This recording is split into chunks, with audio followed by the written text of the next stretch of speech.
The flickering neon of the open sign at Dusty Reel's video archival cast long shadows as I sifted through a box labeled Attic Clear Out, M. Hawthorne.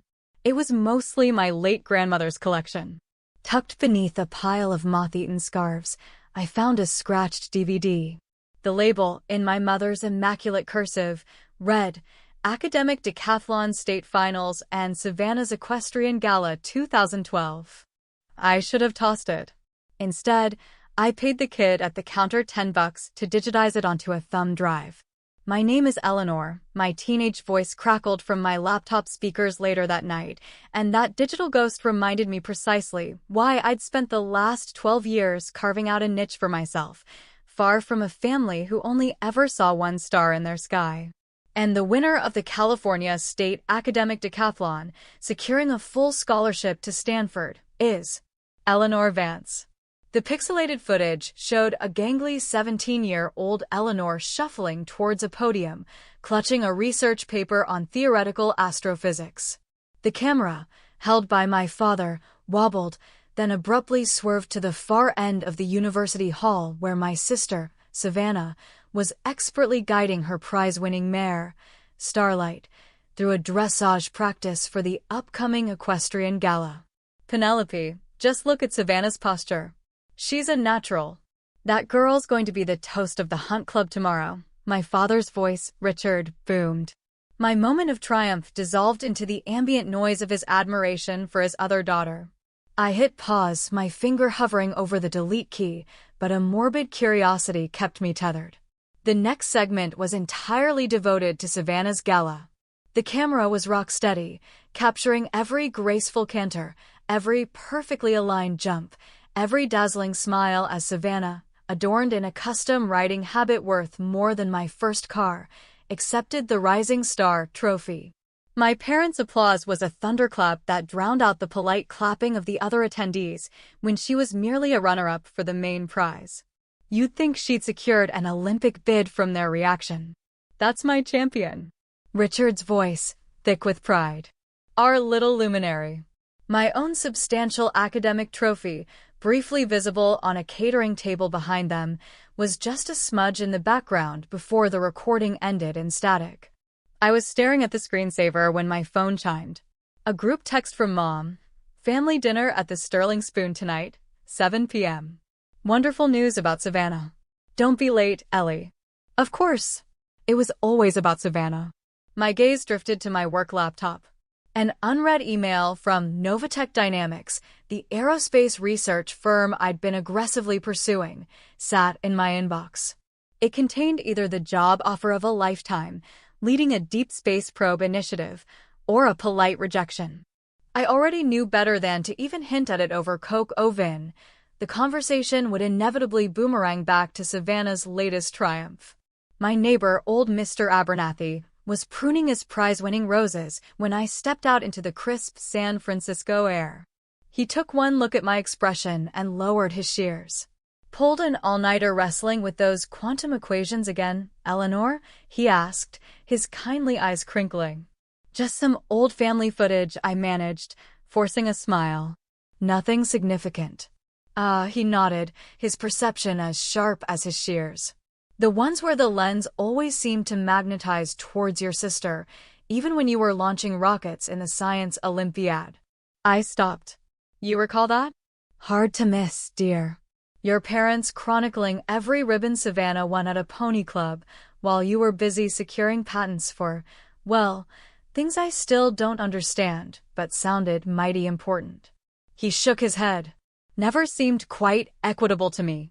His simple acknowledgement resonated more profoundly than the video. It was the first time anyone had verbalized the undercurrent of my entire upbringing. Another command performance dinner, I said, keys jangling. Apparently, Savannah has an announcement. Well, he said, resuming his pruning, perhaps it's high time you delivered an announcement of your own. I thought of the Novatech email, of the project I'd conceptualized that could redefine interstellar exploration, an extension of the very theories I'd presented at that long-ago decathlon nobody in my family truly watched. Perhaps you're right, Mr. Abernathy, I said, my spine straightening. Perhaps it's time they finally registered my orbit. Driving towards the upscale restaurant, the old video replayed in my mind. But this time, I wasn't just seeing my younger self on that stage. I was witnessing the precise moment I became a background planet to their dazzling sun. The thing about being a celestial body in the shadows, though, no one expects your gravitational pull. Dinner was predictable, a shrine to Savannah's latest coup. I arrived as Mom was fussing with a floral centerpiece, undoubtedly chosen to complement Savannah's news. Before I could even murmur about checking a critical work email, Savannah swept in. "I'm engaged." She brandished her left hand, a diamond the size of a small asteroid blinding everyone. Julian Thorne, her venture capitalist boyfriend of a whirlwind 9 months, followed, exuding an effortless charm that seemed to disarm everyone but me. "We're thinking a September wedding," Savannah gushed, as Mom discreetly dabbed her eyes. "At that lovely little chateau in Provence he inherited." I took a deliberate sip of my Cabernet, the Novatech email a tangible weight in my thoughts. The lead propulsion scientist role would mean spearheading a team, developing engines that could reach Mars in record time. But my timing, as usual, was astronomically bad. "Actually," I began, placing my glass down, "I have some news as well. Julian's family connections in the art world are incredible." Mom interjected, already swiping through photos of French vineyards on her phone. "Eleanor, darling, you'll need to book the entire month of September off. Your maid of honor, naturally." Dad clapped Julian on the back. "Welcome to the Vance dynasty, son." Always knew our Savannah would attract someone of caliber. My phone vibrated in my clutch, probably Novatech, wondering about my radio silence. The position required relocation to their Pasadena campus, a minimum 2-year contract, starting, ironically, in September. "About that," I said, my voice firmer. "September might be complicated. I'm anticipating an offer for a lead research position." "Oh, honey," Mom waved a dismissive hand. "You're not still tinkering with those space gadgets, are you? You're 30. It's time to think about settling down, like your sister." "It's not tinkering," I said, my voice tight with a familiar frustration. "It's advanced propulsion systems. Based on the theoretical work I did for the decathlon, actually. You remember that state championship?" The blank stares were answer enough. "Well," Savannah chirped, "speaking of old times, guess who I bumped into? Remember Brandon Hayes from the yacht club? He's single now, Ellie. I could arrange something." I stood so abruptly my chair scraped the polished floor. "Excuse me, I need some air." On the restaurant's balcony, overlooking the city lights, I finally opened the email. "Dear Dr. Vance," it began. "Following your final interview, Novatech Dynamics would be honored to offer you the position of lead propulsion scientist." The balcony door opened and Julian stepped out. "Contentious evening. Shouldn't you be inside, discussing the merits of Bordeaux versus Burgundy?" He chuckled, but it lacked his usual confident timbre. "To be frank, I detest Provence. And chateaus." He fumbled for a slim vape pen, his hand trembling slightly as he took a drag. But what Savannah desires, Savannah acquires non. Something in his French affectation, usually so smooth, felt forced. The Patek Philippe on his wrist, the one he'd ostentatiously displayed last month, was gone, a pale band of skin in its place. "Everything copacetic, Julian?" He exhaled a plume of vanilla-scented vapor. "Absolument. Parfait." Each word was laced with a sarcasm that was new. "Just as everything in this esteemed family must always be perfect, correct?" Before I could reply, Savannah's voice trilled from inside. "Julian, mon amour. Mom wants your opinion on the guest list." He visibly composed himself, the charming veneer sliding back into place. "Coming, ma chérie." As he re-entered, I pulled out my phone and typed a single, decisive word in response to Novatech, accepted. Mom appeared in the doorway. "Eleanor, stop sulking out here. We need to discuss bridesmaid dress swatches." I looked at her, truly looked, and saw the subtle tremor in her hands as she adjusted her silk scarf, the strained brightness in her smile, the way her gaze kept flitting towards Julian's retreating figure. They were all performing. Every single one of them. Well, my performance was over. I had a groundbreaking career in one hand and the burgeoning suspicion of a family scandal in the other. For the first time in my adult life, I felt truly visible because I was finally seeing them with clarity, too. "Coming, Mom," I said, pocketing my phone. "I believe it's time for a very candid family discussion." 3 weeks after I accepted the Novatech position, I encountered Aunt Cecilia at a charity auction. She was chairing the event, impeccably dressed, but her usual composed expression was marred by a flicker of concern I hadn't seen since my doctoral defense. "Eleanor," she said, guiding me away from the mingling crowd into a quiet alcove. "We need to discuss Julian." I hadn't mentioned my balcony exchange with him or the missing watch, but Aunt Cecilia, a retired financial investigator, had always possessed an uncanny ability to detect anomalies. "He's been making inquiries about liquidating portions of Savannah's trust," she said, her voice low. "Significant portions." When I casually mentioned it to Penelope, she brushed it off as seed money for a new venture. My stomach clenched. "How significant?" She named a figure that made me grip the velvet rope nearby. "That's nearly half the principal," I whispered. "It's more than Savannah's annual allowance by a factor of 10. Cecilia leaned closer. "And he was asking about early withdrawal penalties on your parents' retirement accounts, too." A memory surfaced. Julian's trembling hand with the vape pen, the absent Patek Philippe, the forced joviality. The pieces were assembling into a deeply unsettling mosaic. My phone buzzed. A text from Savannah. "Ellie. Crisis. Coffee at Perk. ASAP. Sister emergency." "I have to go," I told Cecilia, already moving. "But thank you for the heads up." She placed a hand on my arm. "Be discerning, Eleanor. Sometimes, assisting family requires making extraordinarily difficult choices." I found Savannah at our usual cafe, percolate and ponder, but she was a pale imitation of her usual vibrant self. Her designer handbag was conspicuously absent, replaced by a canvas tote. The massive engagement ring was still there, but she twisted it nervously. "I need to borrow some money," she blurted before I'd even pulled out a chair. "Just a bridge loan, until the wedding. Julian's, his latest tech investment, it's just experiencing a slight liquidity hiccup." "Investment?" I kept my tone neutral, recalling Cecilia's grave words. "Yes, he's partnered with some brilliant minds in crypto," she trailed off, her gaze darting around the cafe. "It's complicated. Can you help?" "Say, $250,000. Help her do what?" I thought of my new role at Novatech, the relocation expenses, the down payment I was saving for a small condo near Pasadena. This sum would obliterate my meticulously planned financial independence. "That's practically everything I have, Savannah." "But you're the genius," her voice cracked, "the one with the secure job, the sensible savings. You always have a contingency plan." "Do I?" I leaned forward.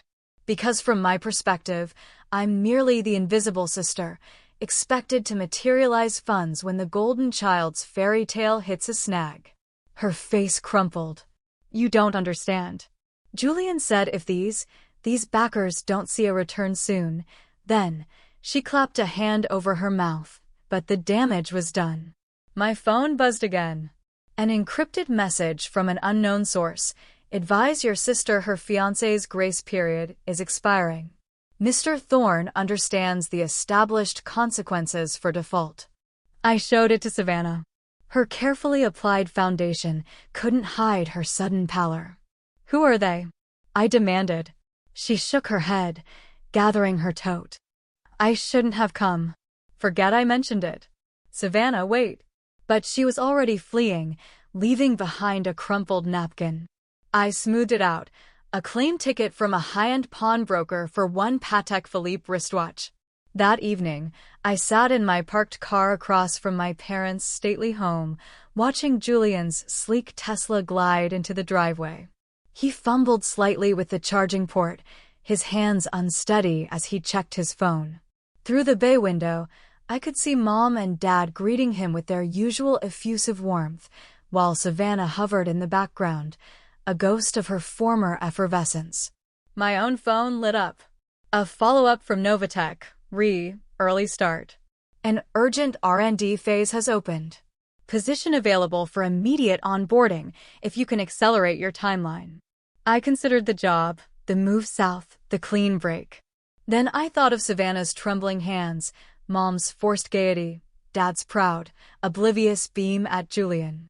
I have to warn them, I thought. They won't listen to you, Cecilia's pragmatic voice echoed in my mind. Not without irrefutable proof. Then I'll get irrefutable proof. I started to type. Regarding immediate start, then I deleted it. Instead, I opened my banking app, staring at my savings. Everything I'd meticulously accrued for my new life. The amount that could bail Savannah out, or drag us both under. My finger hovered over the transfer button as Julian's sneering words replayed. What Savannah desires, Savannah acquires. But not this time. This time, I was going to discover exactly what Julian Thorne had done with my sister's future. And when I did, someone was finally going to see me coming. I put the car in gear, my mind already constructing a plan. Sometimes the most effective countermeasure isn't retaliation, it's data acquisition. I shadowed Julian for 3 days before he made his move, not to a clandestine meeting in a shadowy alley, but to a discreet, members-only poker club, the Gilded Hand, in a repurposed bank vault downtown. Through the tinted window of my rental car, I watched Julian hand a thick manila envelope to a man whose bespoke suit couldn't quite hide the fact he looked like he collected defaulted debts as a hobby. The man, whom I later identified as Silas, a notorious private lender, counted the contents, then slowly shook his head. Even from across the valet line, I saw Julian's composure shatter. My phone buzzed. Another group text from Mom about wedding minutiae. Savannah's final gown fitting tomorrow, 11 a.m. at Monique's. Be there, Ellie. Punctuality is a virtue. I was about to craft a non-committal reply when Julian's agitated voice carried.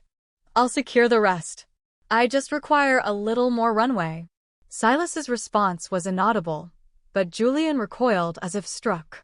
That's when I noticed another vehicle, a discreet black sedan, parked further down. Through the reflection in my rearview mirror, I caught a glimpse of Aunt Cecilia, her expression unreadable as she made a call. My phone buzzed again. This time it was Cecilia. My office. 10 minutes. At her downtown financial consultancy, she cut to the chase.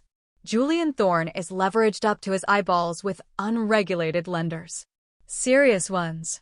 The kind who don't send polite late notices. How extensive is the exposure? Far more than your sister, or your parents, can comprehend. She slid a slim portfolio across her polished mahogany desk. But that's not the most disturbing element. Inside were brokerage statements, loan agreements, and wire transfer authorizations, all bearing what looked chillingly like Savannah's signature and, more alarmingly, Richard Vance's. He's co-opted their identities, I breathed, the full, horrifying picture snapping into focus. If he defaults, these lenders will pursue Savannah and our parents. Cecilia's voice was like chilled steel. And their assets. The house, the retirement funds, everything. My hands tightened on the portfolio. Does Savannah know the extent of this? She's in denial. And your mother. Cecilia's lips thinned. Penelope is convinced it's all a temporary cash flow issue before Julian's next big IPO. Perfect family, perfect son-in-law, perfect delusion. A text illuminated my phone. Savannah, where are you? Mom is incandescent. You missed the fitting. It was from one of Savannah's bridesmaids. Another followed. Please come to dinner tonight. Julian needs your support. He seems stressed. This one was from Mom. I looked at the portfolio, then at Cecilia. What are the ramifications if these debts aren't serviced? Best case scenario, protracted litigation and financial ruin.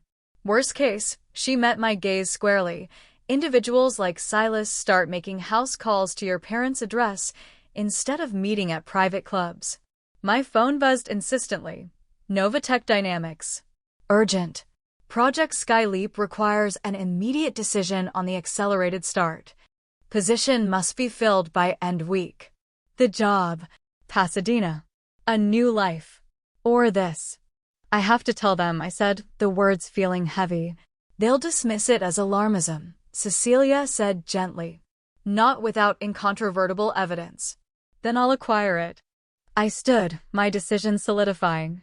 But I'll need your expertise. You understand the implications? She gestured to my phone, still glowing with Novateca's ultimatum. Your dream trajectory. Some variables are more critical than others. I picked up the portfolio, even if they refused to acknowledge the calculations. Driving to my parents for dinner, I composed a reply to Novatech. Regretfully, an unforeseen critical family matter necessitates I defer acceptance. I understand this may forfeit the current offer. Their response was swift and brutal. Position cannot be held. We will proceed with alternate candidates. We wish you well. I swiped the notification away as I pulled into their circular driveway. Through the large picture window, they were already assembled. Mom, Dad, Savannah, and Julian. The quintessential happy family. But now I saw the fault lines. The minute tremor in Julian's hand as he raised his wine glass, the brittle quality of Savannah's smile, the anxious glances Penelope kept darting his way when she thought no one was watching. I had a choice. Walk away, salvage what I could of my career, start over. Or engage and fight for a family that might never appreciate the sacrifice. I got out of the car, the portfolio a dense weight in my briefcase. Sometimes the most complex equations involve human variables you can't control, for people who don't even realize they're part of the problem. Time to introduce some disruptive data. The pending sign on the realtor's listing for my new Pasadena bungalow felt like a cruel joke. 3 bedrooms, a lemon tree, and, crucially, a different zip code from my family. I'd just unpacked my astrophysics textbooks when Mom's Lexus SUV crunched onto the gravel driveway. She didn't bother with the doorbell. Eleanor, darling, we need to have a serious discussion. Dad trailed her, and my stomach plummeted when Savannah and Julian emerged from the back seat. This was not a housewarming visit. Charming little place, Julian commented, his gaze sweeping the room with an appraiser's cool detachment. Very cozy. Mom settled onto my second-hand Eames chair, smoothing an imaginary crease from her linen trousers. Sweetheart, we've been giving your situation a great deal of thought. My situation? I remained standing, Aunt Cecilia's meticulously compiled dossier a cold weight in my briefcase by the door. Rattling around all by yourself in this adequate house, Mom continued, her tone implying it was barely habitable. It seems rather inefficient. Dad cleared his throat. What your mother is trying to convey, Eleanor, is, with Savannah and Julian embarking on their new life, and their current, temporary, capital restructuring, we thought perhaps you could extend a familial courtesy. Family helps family, Mom concluded with a decisive nod. Let them reside here while you find something more, commensurate with your single lifestyle.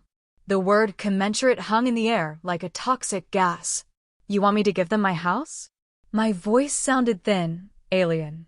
Not give, Julian interjected, his charming smile firmly in place. We'd contribute to the mortgage, naturally. As soon as my latest fund matures. What fund is that, Julian? I cut him off, thinking of Silas and the gilded hand. The one you're capitalizing with forged signatures on Savannah's and Dad's accounts?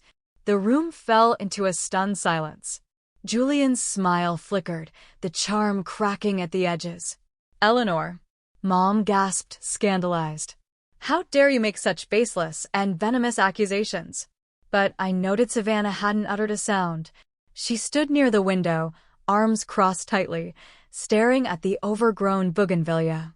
Savannah, I said, my voice softer but firm, show them the unauthorized withdrawal alerts from your brokerage account. That is quite enough. Dad stood, His face flushed. We came here with a sensible solution, Eleanor.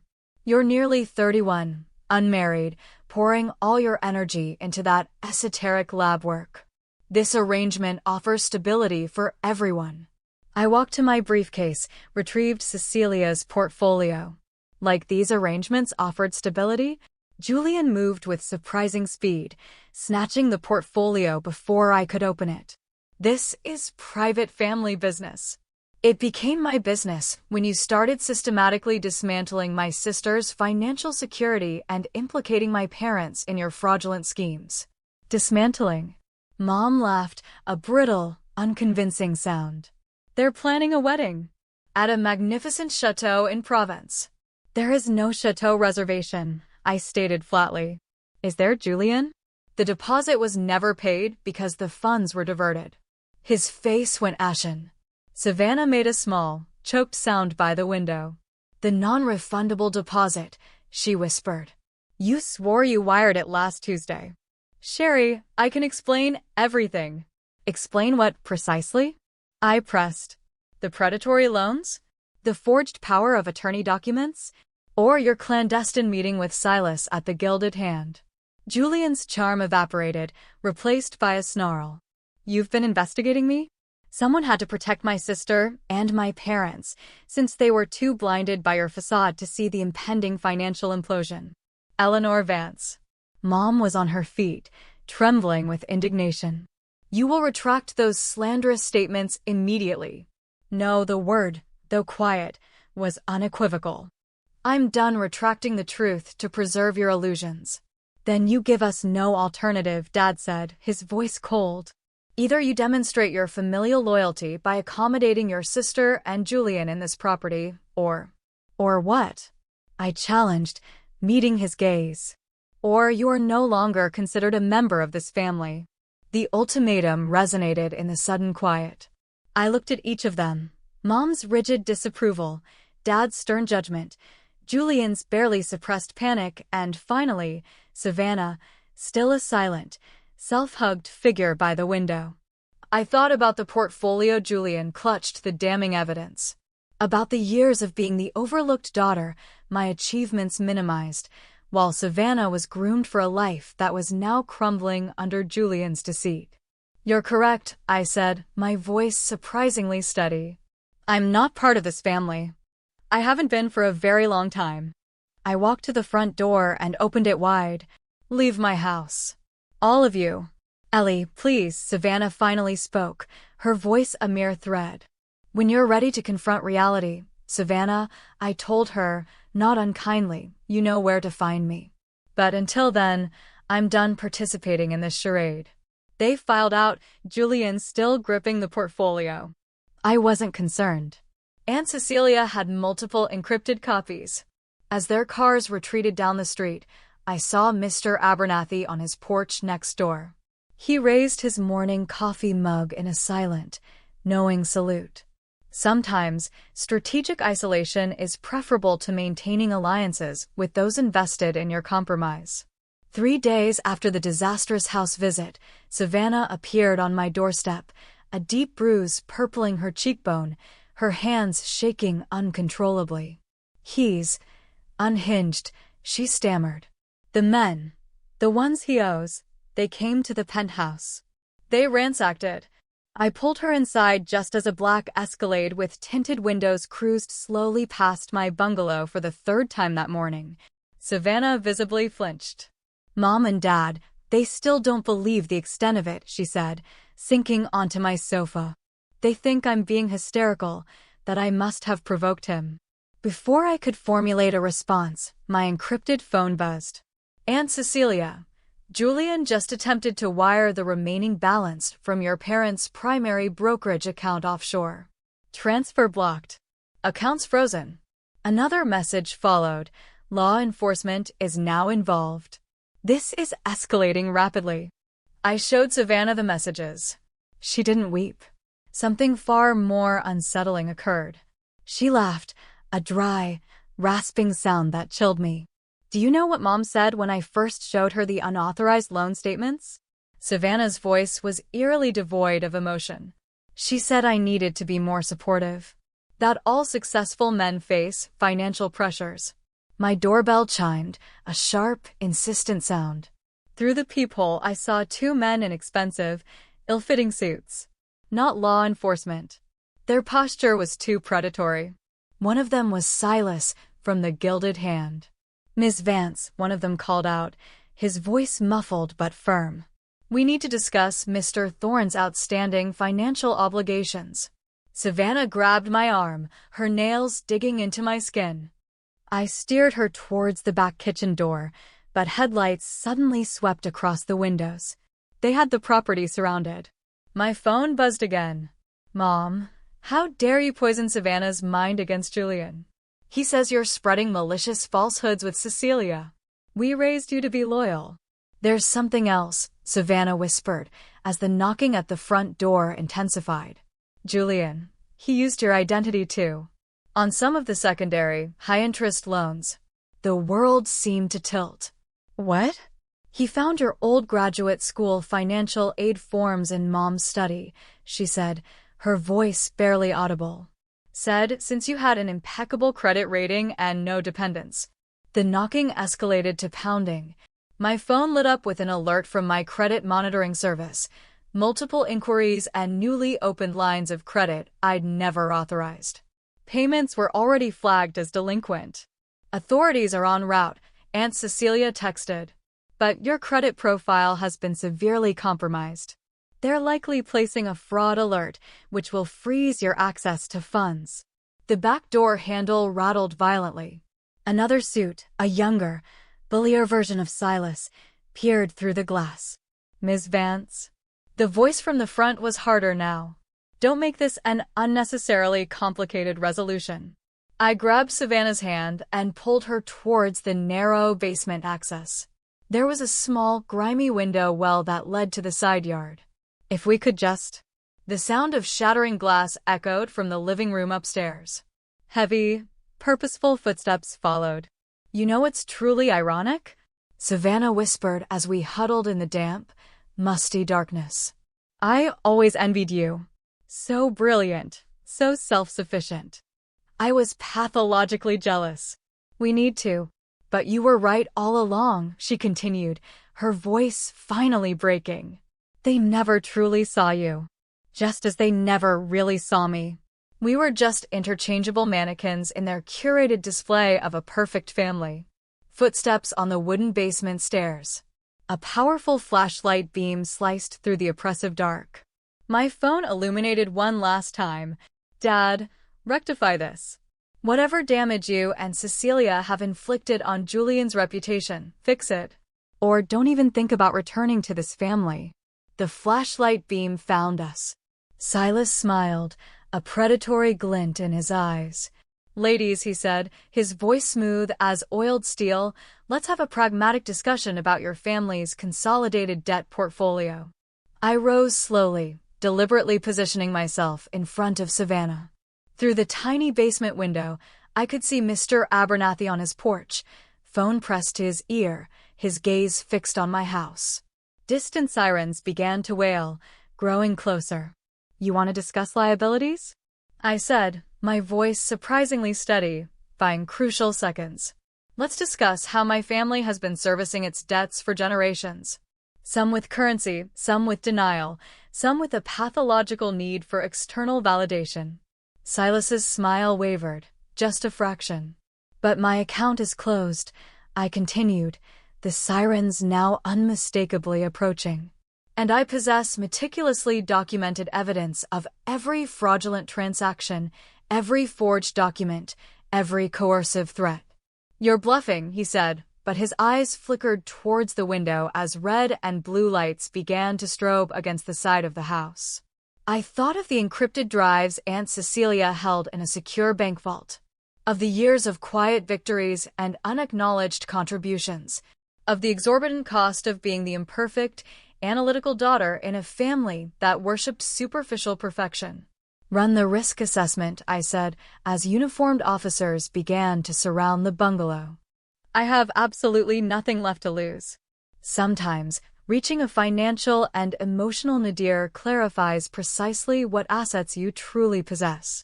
The police interrogation room at the Pasadena precinct felt colder and smaller with each passing minute.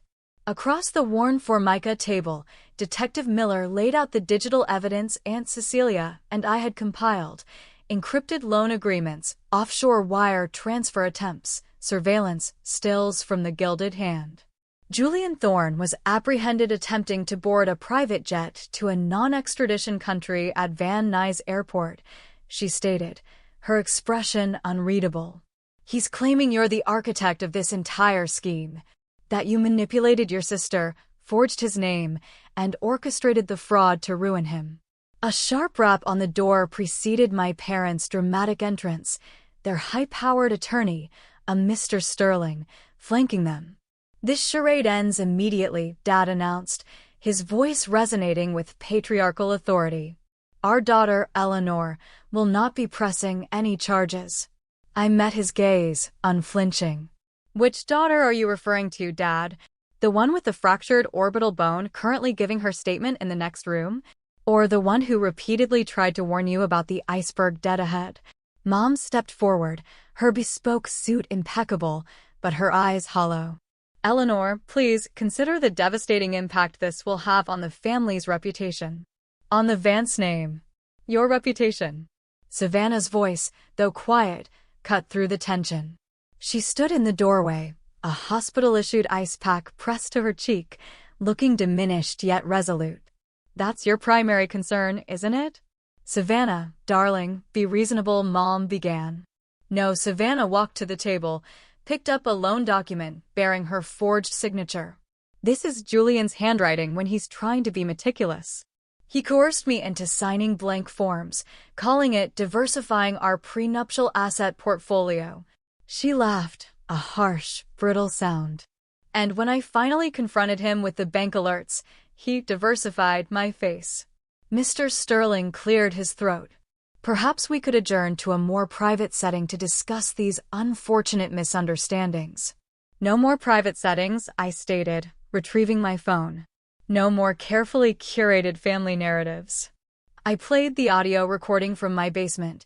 Julian, panicked, admitting to Silas his desperate measures to secure funds, unknowingly recorded by my phone's voice memo app while we awaited the police. Mom sank into a nearby chair, her composure finally cracking. But he was so accomplished. So well-connected. So perfect for our family. Perfect? Savannah's voice was laced with disbelief. He systematically looted my trust fund, maxed out fraudulent credit lines in my name, and when those resources were exhausted, he targeted Eleanor. After everything she's quietly done to protect this family's actual solvency over the years. We were trying to shield her from harsh realities. Dad protested, his bluster deflating. What exactly have I done, Dad? I stood, refusing to be cast in their narrative. Besides attempt to implement risk mitigation strategies when you and Mom were blinded by a con artist's charm, shielding her. Aunt Cecilia's voice, cool and precise, came from the doorway. I hadn't realized she'd arrived. You were shielding your own fragile egos and your obsession with maintaining a flawless public image. Just as you did when we were children, Penelope. Always prioritizing appearances over uncomfortable truths. Mom's face went chalky. Cecilia, please, not now. Not now? When else? Should I not mention how you systematically covered up Father's disastrous business ventures? How you forced me to remain silent when his speculative investments nearly bankrupted us all. History has a tendency to replicate its patterns, sister. But this time, your daughters are demonstrating far more resilience and integrity than we were permitted to. Detective Miller cleared her throat, regaining control.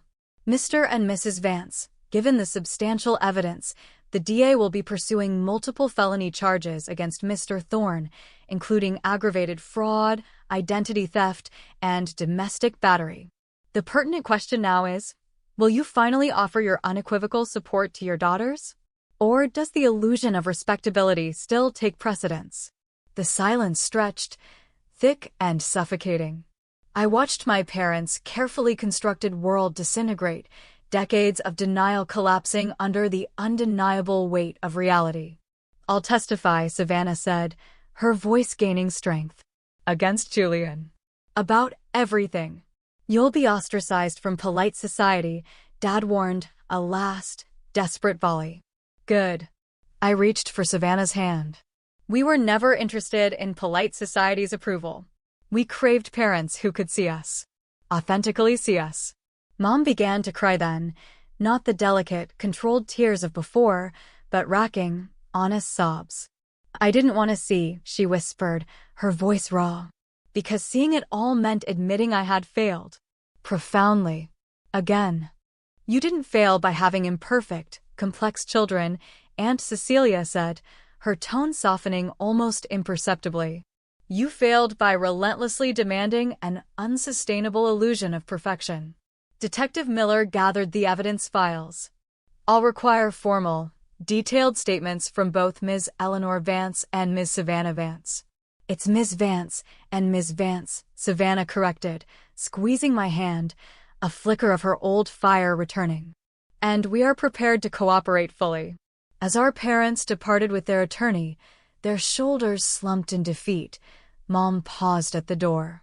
Eleanor, her voice was small, hesitant, that astrophysics paper, the one from the decathlon, about deep space probes. Did you ever pursue that research? Yes, I said. It formed the foundational theory for the Novatech project I was offered. She nodded, tears streaming unheeded down her face. I'd like to understand it sometime, if you'd be willing to explain it. It wasn't absolution. It wasn't even a complete apology. But it was a fissure in the wall of their denial, a potential opening for something we'd never truly experienced, unvarnished truth. Sometimes the most significant victory isn't the destruction of an adversary, it's compelling those closest to you to finally confront reality. 6 months after Julian Thorne's arraignment, I found Mom on the sun-dappled porch of my Pasadena bungalow, the infamous Academic Decathlon and Equestrian Gala 2012 DVD in her lap. I've been reviewing our archived family footage, she said as I set down a tray with iced tea. Actually reviewing it, this time. The astrophysics presentation. I sat beside her, a comfortable quiet between us. Your propulsion theories, she continued, her voice tentative. The aerospace firm that made you an offer, they're implementing a version of your concepts, aren't they? I read an article about Novatech's Project Skyleap. I nodded. Phase 1 unmanned probe launches next quarter. And we were oblivious to all of it. She turned the DVD over and over in her hands. We were so consumed with curating the perfect family tableau for public consumption that we ceased to see our own children as individuals. Down the block, Savannah emerged from Aunt Cecilia's hybrid sedan. She'd been residing with our aunt, meticulously rebuilding her finances, attending trauma therapy, and preparing for Julian's trial. The physical bruises had long since faded, but she moved with a newfound gravitas, more grounded, less performative. Did you know, Mom said quietly, that your father and I haven't commissioned a family portrait since everything unraveled? After decades of meticulously staged holiday cards, the thought of posing for a camera now feels fraudulent. A healthy realization, I commented, then tempered it. I mean, yes. That's an astute observation. She set the DVD down. It is healthy. Excruciatingly so, but necessary. Savannah joined us on the porch, settling into the wicker chair opposite me. For a moment, no one spoke, the California breeze rustling the lemon tree leaves. Julian accepted a plea bargain, Savannah announced finally, her voice devoid of triumph, only a weary finality. 15 years, eligible for parole in 10. Full financial restitution, though Cecilia says we'll be lucky to see pennies on the dollar. Your father is liquidating several non-essential assets to cover the immediate liabilities, Mom added. It won't cover everything, but it's not necessary, I said. Aunt Cecilia's legal team successfully disputed the majority of the fraudulent debt tied to my identity. My credit is slowly recovering. Mine too. Savannah offered a small, genuine smile. Though I'm officially reverting to my birth name. Vance. It feels cleaner. Speaking of which, Mom retrieved a faded, linen-textured envelope from her purse. I discovered this while clearing out Grandmother Hawthorne's effects from the attic. It's from her mother, my grandmother. The letter inside, penned in elegant, spidery script, was dated shortly before her passing, addressed jointly to Mom and Aunt Cecilia. My dearest Penelope and Cecilia, I read aloud. I fear I have instilled in you a damaging preoccupation with appearances, a lesson learned at great cost in my own life. I implore you, break this generational cycle. Cherish your children for their unique constellations, not for how brightly you wish their stars would shine for others. She wrote that the week she passed, Mom whispered. I never shared it with Cecilia. I certainly never heeded her wisdom.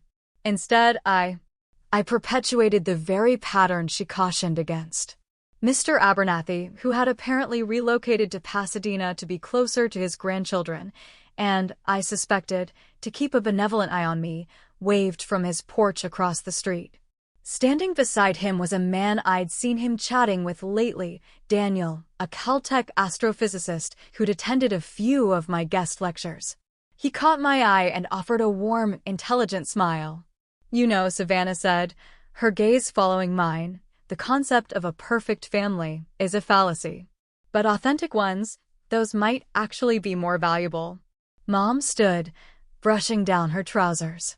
For once, she didn't fuss with her hair or check her reflection in the window. I should be going. Your father, we're attempting couples counseling. And individual therapy. It's a process. She paused at the steps. I understand we can't rewind the footage. I can't unilaterally repair the fractures. But perhaps we can begin to construct something new. Something genuine. After she departed, Savannah and I sat in companionable silence. The DVD lay between us, an artifact of a former, flawed reality. What's its disposition? Savannah asked. I considered retribution, justice, closure. The years spent striving for visibility. Archive it, I decided. As a data point. A reminder of the systemic dysfunction we navigated. Of the complex individuals involved. A reminder that sometimes the antagonists in our narratives aren't inherently malevolent, merely broken systems attempting to maintain a facade of integrity. Daniel crossed the street, a research journal in hand. Eleanor, you won't believe the latest telemetry from the Webb telescope, he called out. They've detected potential biosignatures on an exoplanet we were discussing. I smiled, a genuine, unburdened smile, thinking of hidden truths finally coming into the light. Care to analyze the spectra? He asked. Savannah nudged me.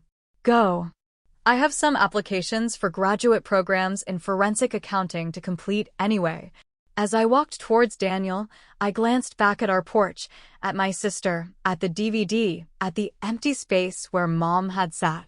The illusion of the perfect family was gone, irrevocably shattered by truth and its unavoidable consequences. But perhaps that was a necessary prerequisite. Perhaps authentic structures can only be built once the Potemkin villages have been dismantled. I took Daniel's offered arm, ready to explore the data, ready to see what other wonders had been hiding in plain sight, patiently waiting for true observation.